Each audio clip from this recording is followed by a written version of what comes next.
दोस्तों, बहुत समय पहले की बात है। किसी नगरी में एक युवक रहा करता था। वह युवक बहुत ही शर्मीला था। वह इतना शर्मीला था कि जब भी उसके सामने कोई नया व्यक्ति आ खड़ा होता तो वह उससे बात तक नहीं करता था। यहां तक कि जिन्हें वह जानता था, पहचानता था, उनसे भी बात करने में उसे बहुत शर्माया करता था। वह उनसे भी ठीक से बात नहीं कर पाता था और अपनी इस समस्या के कारण वह खुद ही बहुत परेशान रहता था, क्योंकि वह अपने जीवन में कुछ कर ही नहीं पा रहा था। धीरे धीरे समय बीतता गया और समय बीतने के साथ साथ उस युवक की शर्माने की आदत भी बढ़ती चली गई, जिसके कारण वह अत्यधिक निराश रहने लगा, परेशान रहने लगा, चिंतित रहने लगा। उसे यह समझ नहीं आ रहा था कि वह अपनी इस समस्या से किस तरह से छुटकारा पाए। उसके घर वाले भी अब उसकी इस समस्या को लेकर बहुत चिंतित रहने लगे थे। वे सोचते थे, इसका क्या होगा, ये अपने जीवन में कुछ कर पाएगा भी या नहीं। जब भी वह कहीं पर काम के लिए जाता तो लोग उसके इस सीधेपन का फायदा उठाते, उसे परेशान करते। वह कुछ ज्यादा कह नहीं पाता था, जिसके कारण उसे कोई कुछ भी कह देता और वहां से चला जाता है। इन्हीं सब कारणों की वजह से उसका मन कहीं भी किसी भी काम में नहीं लगता। वह हर काम को कुछ ही दिनों में छोड़ दिया करता। उसके मन में बहुत कुछ चल रहा था। उसके मन में विचारों के तूफान उठ रहे थे। वह सबसे बहुत कुछ कहना चाहता था, लेकिन अपनी इस आदत के कारण वह किसी से कुछ नहीं कह पा रहा था। वह अंदर ही अंदर घुटता जा रहा था। सारे विचार, सारी बातें उसके मन में ही दबी पड़ी थीं। लेकिन कभी भी वह किसी से भी अपने मन की बात नहीं बताता था। जब छोटा सा बच्चा था तब उसे लोग बहुत पसंद करते थे। उसकी इस आदत को भी लोग सराहते थे। लेकिन इसी आदत की वजह से जब वह बड़ा हो गया, युवा हो गया, तो इसी आदत के कारण उसे अपना जीवन जीने में भी अत्यधिक परेशानियां उठानी पड़ रही थीं और वह युवक भी अपनी इस गलती के कारण बहुत परेशान रहता। अपनी इस एक आदत से छुटकारा पाना चाहता था। वह चाहता था कि वह लोगों से अपने मन की बात खुलकर कह पाए। जो कुछ करना चाहता है, जो कुछ कहना चाहता है, वह सबसे वह खुलकर कह सके, कर सके। लेकिन जब भी कोई दूसरा उसके सामने आता तो उसकी जुबान मानो खुलती ही नहीं। यहाँ तक कि वह अपने माता पिता के सामने भी ठीक से बात नहीं कर पाता था। केवल उसके कुछ मित्र थे जिनसे वह अपने मन की बात कर पाता था। जब भी वह किसी बात का जवाब देता तो लोग उसकी हंसी उड़ाते थे, उसका मजाक बनाते। लोग कहते हैं कि आज तो तेरे मुंह में भी जबान आ गई है। यह समस्या दिन ब दिन बढ़ती चली जा रही थी और इस समस्या के कारण अब उसके पिता भी अत्यधिक चिंतित रहने लगे थे। वह चाहते थे कि उनका बेटा भी दूसरों के सामने अपने मन की बात रख सके। लेकिन एक दिन जब अपने उस बेटे को दूसरों के सामने शर्मिंदा होता हुआ देख रहे थे, तभी उन्हें बहुत क्रोध आया और वह अपने बेटे को खरी खोटी सुनाने लगे। उन्होंने उसे इतना डांट दिया कि वह युवा लड़का अत्यधिक क्रोधित हो गया और वहां से बिना कुछ कहे वहां से चला गया। शाम हो चुकी थी और अब तक उनका बेटा घर नहीं लौटा था। माता और पिता दोनों बड़े ही चिंतित थे। वे अपने बेटे को वापस घर पर देखना चाहते थे, लेकिन युवा लड़का तो भागते भागते पहाड़ की चोटी पर जा पहुंचा था। वह वहां से नीचे की ओर झांक रहा था और ईश्वर से कह रहा था, हे भगवान, आपने मुझे ऐसा क्यों बनाया? लोग मेरा मजाक उड़ाते हैं, लोग मेरी हंसी उड़ाते हैं। जब मैं इस दुनिया में अपने मन की बात रख ही नहीं सकता, मैं किसी से कुछ कह ही नहीं सकता, तो फिर मैं इस जीवन को जीकर क्या करूंगा? जब भी मैं किसी से कुछ कहने की कोशिश करता हूं तो लोग मेरा मजाक बनाते हैं, मेरी हंसी उड़ाते हैं, यहां तक कि वह मुझसे कुछ भी कहकर चले जाते हैं और मैं उनका जवाब नहीं दे पाता। ऐसा जीवन जीकर मुझे क्या मिलेगा? इसलिए मैं तेरे पास आ रहा हूं। इतना कहकर जैसे ही वह युवक कूदने की तैयारी कर रहा था कि तभी पीछे से आवाज सुनाई पड़ी, बेटा, जान देना तो बहुत आसान है, लेकिन इस जान को तुम वापस नहीं पा सकोगे। जैसे ही ये आवाज उसके कानों में पड़ी, वह पीछे मुड़कर देखने लगा। उसने जैसे ही पीछे मुड़कर देखा, उसने पाया कि एक बौद्ध भिक्षु उसके पीछे खड़े हैं। उन्हें देखकर वह डर सा गया और अपने कदम पीछे खींच लिए और चुपचाप वहां पर खड़ा हो गया। अपनी आदत के कारण वह उनसे कुछ कह नहीं पा रहा था। तभी बौद्ध भिक्षु उस युवक से कहते हैं, बेटा, क्या बात है? आखिर तुम यहाँ पर क्या कर रहे हो और तुम अपने इस जीवन को क्यों समाप्त करना चाहते हो? ये अनमोल जीवन बहुत कम लोगों को नसीब होता है और तुम्हें यह जीवन व्यर्थ लगता है। इस पर वह युवक कहता है, नहीं नहीं, कुछ नहीं, मैं तो बस यहाँ पर खड़ा होकर देख रहा था। तभी बौद्ध भिक्षु उस युवक से कहते हैं, बेटा, मैं जानता हूं कि तुम यहाँ पर क्या करने आए थे। तुम मुझसे कुछ नहीं छुपा सकते, लेकिन मैं चाहता हूं कि तुम अपनी समस्या मुझसे खुद बताओ, तभी मैं उसका समाधान तुम्हें बता पाऊंगा। यदि तुम चाहते हो कि कोई तुम्हारी मदद करे तो उसके लिए पहले तुम्हें ही आगे बढ़ना होगा।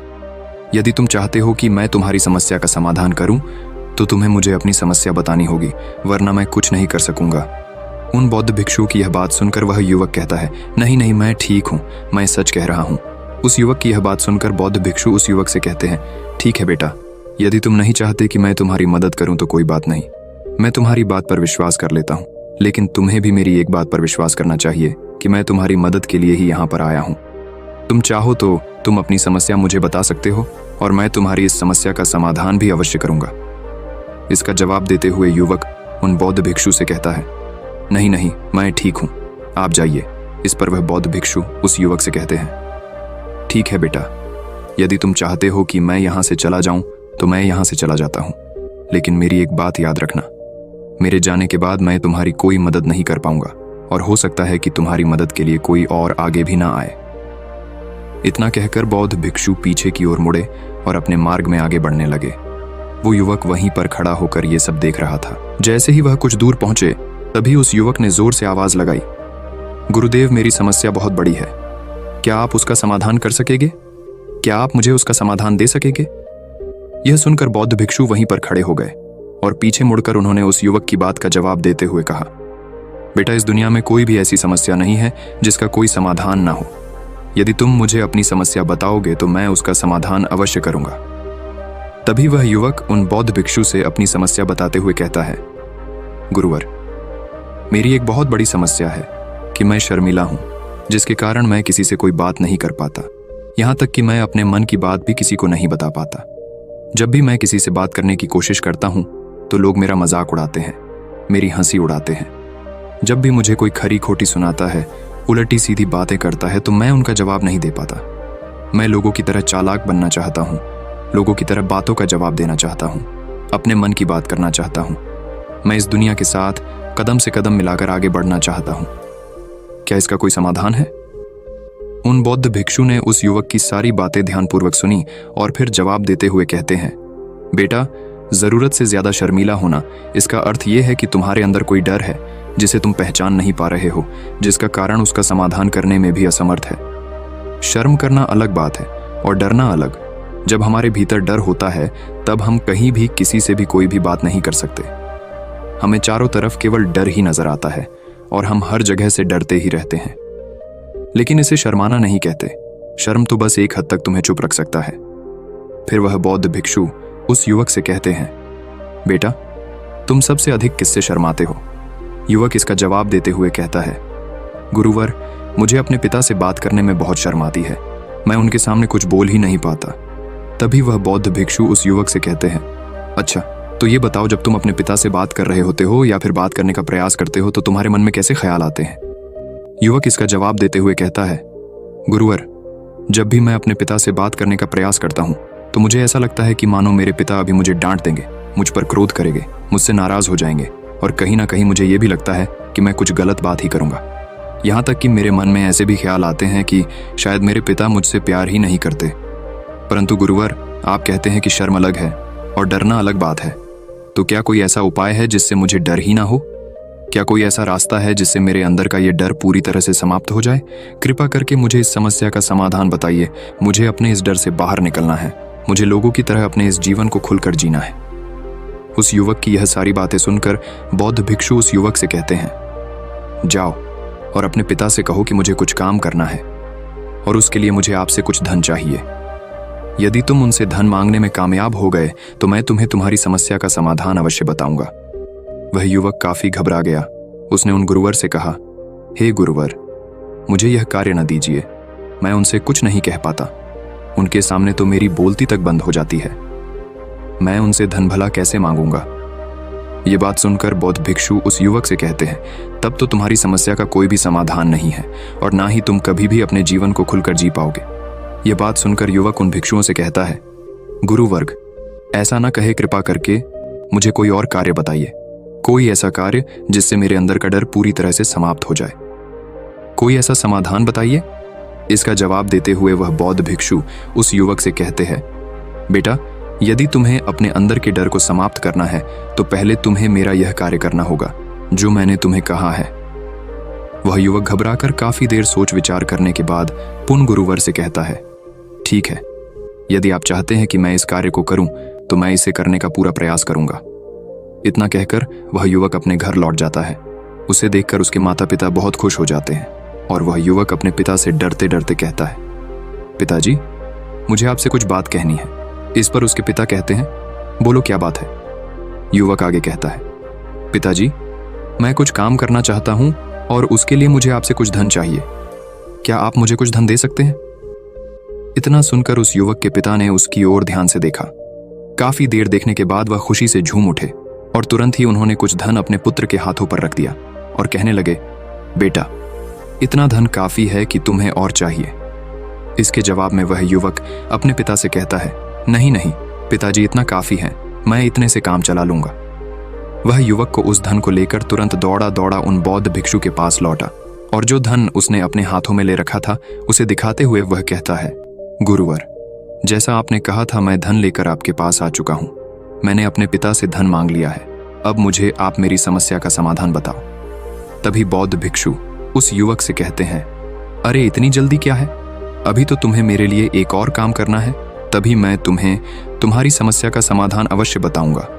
और यदि तुम मेरे लिए इस कार्य को पूरा नहीं कर सके तो मैं तुम्हें कभी भी तुम्हारी समस्या का समाधान नहीं बताने वाला। तभी वह युवक उन बौद्ध भिक्षुओं से कहता है, हे गुरुवर, अभी तो मैंने आपके लिए एक काम किया है, अभी आप मुझे एक और काम करने के लिए कह रहे हैं। तभी बौद्ध भिक्षु उस युवक से कहते हैं, हाँ, तुम्हें मेरे लिए एक और काम करना ही होगा। वह युवक एक बार फिर से काफी देर सोच विचार कर उन बौद्ध भिक्षु से कहता है, अच्छा ठीक है, बताइए अब मुझे क्या करना है।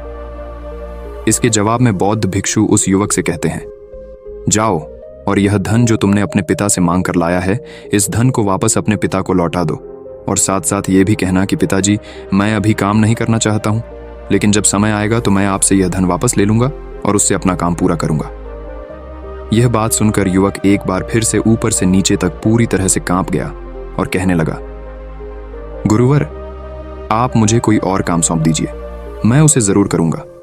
लेकिन अब यदि मैं धन लेकर उनके पास वापस गया तो वह क्या सोचेंगे मेरे बारे में? मैं तो शर्मिंदा हो जाऊंगा उनके सामने। इसलिए गुरुवर, कृपया करके मुझे कोई और काम दे। तभी बौद्ध भिक्षु उस युवक से कहते हैं, बेटा, जो काम मैंने तुम्हें सौंपा है तुम्हें उसी कार्य को पूरा करना होगा, अन्यथा तुम्हारी समस्या का समाधान मैं तुम्हें नहीं बताने वाला। काफी देर सोच विचार करने के बाद वह उन बौद्ध भिक्षु से कहता है, ठीक है गुरुवर, मैं वापस जाता हूं और ये धन लौटाकर मैं अब भी आता। वह तुरंत दौड़ा अपने पिता के पास वापस लौटा और उसने अपने पिता से कहा, पिताजी, मैं यह धन अभी नहीं लेना चाहता, अभी ये धन आप मुझसे वापस ले लीजिए। जब मुझे कोई काम पड़ेगा तो मैं आपसे ये धन वापस ले लूंगा। उसके पिता ने उस युवक की तरफ घूर घूर कर काफी देर तक देखा और फिर मुस्कुराते हुए कहने लगे, बेटा, मैं समझता हूं कि किसी भी काम को शुरू करने से पहले हमें उसके बारे में जानकारी इकट्ठा करनी चाहिए। उसके बारे में समझना जरूरी है। कब, क्या, कैसे और कब तक करना है, इसके बारे में भी हमें जानकारी लेनी जरूरी है। कोई भी काम ऐसे ही नहीं शुरू किया जा सकता, उसमें हम नहीं होंगे या फिर नहीं, इसका भी अनुमान हमें लगाना पड़ता है। और जब हम इन सभी के बारे में सही जानकारी प्राप्त कर लेते हैं तभी हमें धन लगाना चाहिए। मुझे बहुत खुशी है कि तुमने ये सही निर्णय लिया है। जब तुम्हें यह समझ में आ जाए कि जो कार्य तुम करने जा रहे हो वह तुम्हारे लिए उचित है, तब तुम चाहो तो मैं तुम्हें यह धन वापस लौटा दूंगा। युवक अपने पिता से यह सारी बातें सुनकर मन ही मन बहुत प्रसन्न था। उसने ये तो उम्मीद तक नहीं की थी कि उसके पिता हंसकर उसे इस तरह से सारी बातें समझाएंगे। वह मन ही मन ये सोच ही रहा था कि तभी उसके पिताजी उसके और करीब आए और अपनी उस युवा बेटे को गले से लगा लिया। जैसे ही उसके पिता ने उस युवक को गले से लगाया, उसको बहुत अच्छा महसूस हुआ। उसका आत्मविश्वास, उसका हौसला और बढ़ता गया। उसके बाद युवक वापस पुनः गुरुवर के पास लौटा और कहने लगा, गुरुवर, जैसा आपने कहा था मैंने बिल्कुल वैसा ही किया है। मैंने धन अपने पिता को वापस कर दिया है। अब तो कृपया करके मुझे मेरी समस्या का समाधान बता दीजिए।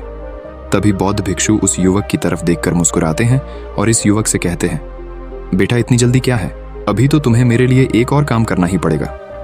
वह युवक कहता है, महाराज, आप आखिर मुझसे बार बार इस तरह से काम क्यों करवा रहे हैं? क्या आपके पास मेरी समस्या का कोई समाधान नहीं है? कहीं आप मुझे बेवकूफ तो नहीं बना रहे? जिस तरह से लोग मुझे बेवकूफ बनाते हैं, क्या आप भी मेरे साथ वही तो नहीं कर रहे? आपने कहा जाओ अपने पिता से पैसे मांग कर लाओ, मैंने पैसे मांग कर लाए आपने, फिर कहा जाओ ये पैसे अपने पिता को लौटा कर आओ। मैंने आपके कहे अनुसार बिल्कुल वैसा ही किया। और अब आप कह रहे हैं कि मैं आपके लिए एक और काम करूं? नहीं, ये मुझसे नहीं होगा। तभी बौद्ध भिक्षु उस युवक की तरफ देखकर मुस्कुराते हैं और कहते हैं, बेटा बस ये आखिरी काम है और यह बहुत सरल भी है। तुम जैसे ही इस कार्य को पूरा करोगे, मैं तुम्हें वचन देता हूं कि मैं तुम्हारी समस्या का समाधान तुम्हें अवश्य बताऊंगा। इस पर वह युवक फिर से एक बार सोच विचार करता है और उन बौद्ध भिक्षु से कहता है, ठीक है, लेकिन ये आखिरी काम जो मैं आपके लिए करूंगा, बताइए मुझे क्या करना है। तभी बौद्ध भिक्षु एक मूर्ति निकालकर उस युवक के हाथ में थमा देते हैं। वह मूर्ति देखने में बहुत ही साधारण सी थी, लेकिन वह बौद्ध भिक्षु उस युवक से कहते हैं, बेटा तुम्हें इसे बाजार में ले जाना है, इसे बेचना है और इसके बदले में तुम्हें 100 सोने के सिक्के लेकर आने हैं। जब तुम यह करने में सफल हो जाओगे, तभी मैं तुम्हें तुम्हारी समस्या का समाधान तुम्हें बता पाऊंगा। वह युवक उस मूर्ति को अपने हाथ में लेकर बड़े ही गौर से देखता है और उन बौद्ध भिक्षुओं से कहता है, हे गुरुवर, ये तो बड़ी ही साधारण सी मूर्ति लग रही है, मानो मिट्टी की बनाई गई। इसके लिए भला 100 सोने के सिक्के मुझे कौन देगा? कहीं आपका माथा फिर तो नहीं गया है? इसके 1 या 2 सोने के सिक्के मिल जाए, वही बहुत है, लेकिन इसके लिए 100 सोने के सिक्के कोई नहीं देगा। तभी बौद्ध भिक्षु उस युवक से कहते हैं, बेटा मैंने जो तुम्हें काम सौंपा है, यदि तुम उसे पूरा करोगे तभी तुम्हें तुम्हारी समस्या का समाधान मिल पाएगा, अन्यथा तुम चाहो तो अपने घर लौट सकते हो, फिर से वही अपने पुराने जीवन में जहां लोग तुम्हारा मजाक बनाते हैं, लोग तुम्हें डराते हैं, सताते। मैं तुम्हें यहाँ अपने डर को निकालने में तुम्हारी मदद कर रहा हूँ। तुम मेरे यहाँ काम करके अपने डर को धीरे धीरे भगा पाओगे। मेरे इस काम को पूरा कर दो, तुम्हें सब समझ आ जाएगा। वह युवक उन बौद्ध भिक्षुओं की बात सुनकर मन ही मन ये विचार करता है कि मुझे तो मेरी समस्या का समाधान किसी भी हालत में चाहिए, जिस कारण वह उस मूर्ति को उठाकर बाजार की ओर चल पड़ता है। बाजार पहुंचकर वो एक जगह चुपचाप उस मूर्ति को लेकर खड़ा हो जाता है और इंतजार करने लगता है कि कोई आएगा और उसे उस मूर्ति के बारे में पूछेगा, और तब वह उस मूर्ति के लिए 100 सोने के सिक्के की मांग करेगा। देखते ही देखते काफी समय बीत गया, लेकिन अभी तक उसके पास कोई भी व्यक्ति नहीं आया था। उसने आसपास देखा तो लोग चिल्ला चिल्ला कर अपने सामानों को बेच रहे थे, जोर जोर से आवाज लगा रहे थे। उसने भी सोचा, यदि मुझे अपनी इस मूर्ति को बेचना है तो मुझे भी जोर जोर से आवाज लगानी होगी। उस युवक ने चिल्लाना शुरू किया, लेकिन वह इतनी जोर से नहीं चिल्ला रहा था, उसकी आवाज उसे खुद तक सुनाई नहीं पड़ रही थी। तो भला उसकी आवाज को दूसरे कैसे सुनते, जिस कारण उसे कोई भी व्यक्ति खरीदने के लिए तैयार नहीं था। धीरे धीरे शाम का समय हो चुका था और उस व्यक्ति को यह डर था कि कहीं वह बौद्ध भिक्षु वहां से कहीं चला न जाए, अन्यथा उसे उसकी समस्या का समाधान कौन देगा। ये सोचकर उसने जोर जोर से आवाज लगानी शुरू की कि 100 सोने के सिक्के में यह मूर्ति ले लो। उसकी आवाज सुनकर लोग उसके पास आने लगे और उससे यह सवाल करने लगे, इस मूर्ति में ऐसा क्या है जो तुम इसके लिए 100 सोने के सिक्कों की मांग रहे हो? इसके अंदर ऐसा कुछ तो खास होगा ही। युवक काफी देर सोच विचार कर उस युवक से कहता है, नहीं नहीं, मुझे कुछ नहीं पता, मैं तो बस ये मूर्ति यहां पर बेचने आया हूं। तभी उसमें से एक युवक उस युवक से कहता है, अगर ऐसी बात है तो इस मूर्ति को कोई नहीं खरीदने वाला। आखिर इस मूर्ति में ऐसा क्या खास है जिसके लिए तुम सोने के सिक्के की मांग कर रहे हो? ये तो तुम्हें बताना ही पड़ेगा। धीरे धीरे कई लोग उसके पास आए और सभी ने बस एक ही सवाल किया, आखिर इस मूर्ति में ऐसा क्या खास है, ऐसी क्या बात है जिसके लिए तुम सोने के सिक्के की मांग कर रहे? उस युवक ने उससे बातचीत की, उन्हें समझाने की कोशिश की, कई प्रयत्न किए, लेकिन कोई भी उस मूर्ति को सोने के सिक्के देकर खरीदने के लिए तैयार नहीं था। वह निराश हो गया, उसे कुछ समझ नहीं आ रहा था कि वह क्या करे। तभी बाजार में उसने देखा कि कुछ लोग अपने सामानों की खासियत बता रहे हैं, उसे बेचने के लिए उसकी खास खास बातों के बारे में लोगों को समझा रहे हैं। ये देखकर उसने भी सोचा कि मुझे भी इस मूर्ति की कुछ खासियत लोगों को बतानी है। उसने फिर एक बार जोर जोर से आवाज लगानी शुरू की, समस्या का समाधान निकालने वाली मेरी गुरु की इकलौती मूर्ति, जो इस दुनिया में केवल एक ही है, जिसके पास भी यह मूर्ति होगी उसके घर में कोई समस्या नहीं होगी।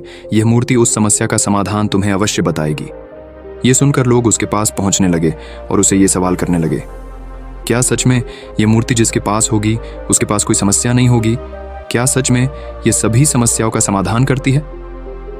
उसका जवाब देते हुए युवक कहता है, हाँ, सभी समस्याओं का समाधान कर देती है। यदि आप इस मूर्ति को ले जाते हैं, आपके घर में कोई भी समस्या होगी तो उसका समाधान यह आपको अवश्य बताएगी। चाहे कोई भी समस्या हो, कैसी भी समस्या हो, कैसी भी परिस्थिति हो, आपको इसका समाधान अवश्य मिलेगा।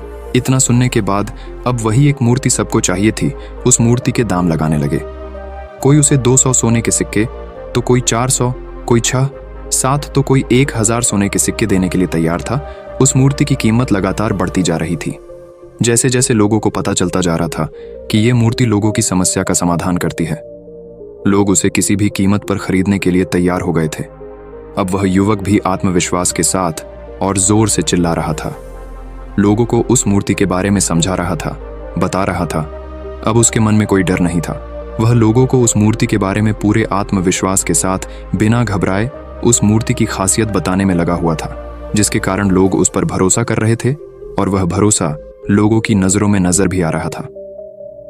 जैसे जैसे अंधेरा होता गया, लेकिन लोगों की भीड़ मानो कम होने का नाम ही नहीं ले रही थी। लोग उस मूर्ति को खरीदना चाहते थे। उस युवक ने जोर से आवाज लगाई कि मुझे क्षमा करे, यह मेरे गुरु की मूर्ति है और मैं इसे बेचना नहीं चाहता। इतना कहकर वह युवक उस मूर्ति को लेकर वापस खाली हाथ लौट आया और उन गुरुवर के पास पहुंचा और उन गुरुवार से कहने लगा, हे गुरुदेव, आपका बहुत बहुत धन्यवाद। इस मूर्ति ने मेरी समस्या का समाधान कर दिया। मुझे समझ में आ गया कि मेरी क्या समस्या थी। हालांकि मैं इसे बेचकर सोने के सिक्के तो आपके लिए नहीं ला पाया, लेकिन मुझे मेरी समस्या का समाधान अवश्य मिल गया। आपका बहुत बहुत धन्यवाद। इस बात को सुनकर बौद्ध भिक्षु उस युवक से कहते हैं, बेटा, मैंने तुम्हारी समस्या का समाधान नहीं किया है, तुमने तो खुद ही अपनी समस्या का समाधान किया। अपनी समस्या तुमने खुद ही सुलझा ली है। तुम्हारे मन में हजारों सवाल थे, मैं ये करूंगा तो लोग मेरे बारे में क्या सोचेंगे, यदि मैं अपना मुंह खोलूंगा तो लोग मेरे पर हंसेंगे, यदि मैंने मुंह खोला तो मैं कुछ गलत ही करूंगा।